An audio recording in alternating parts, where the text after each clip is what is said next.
কিশোরগঞ্জে বর্ণাঢ্য আয়োজনের মধ্য দিয়ে পালিত হচ্ছে জাতীয়তাবাদী দল বিএনপির ৪৭তম প্রতিষ্ঠা বার্ষিকী। উক্ত বর্ণাঢ্য র্যালিটি কিশোরগঞ্জ জেলা বিএনপি ও অন্যান্য সংগঠনগুলো ছোট ছোট মিছিল নিয়ে জেলার শহরের গুরু দয়াল কলেজ মাঠে জমায়েত হয়। পরে উক্ত র্যালিটি শহরের বিভিন্ন রাস্তা পরিদর্শন করে শহরের রথ কলা ময়দান মাঠে গিয়ে শেষ হয়।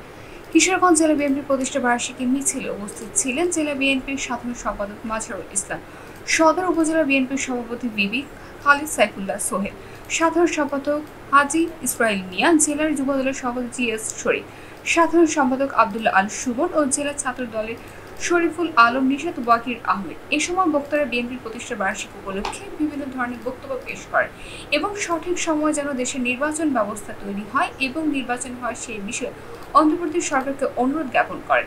দেশের শান্তি শৃঙ্খলা যেন সঠিকভাবে থাকে এই জন্য নেতাকর্মীদের নির্দেশ প্রদান করেন।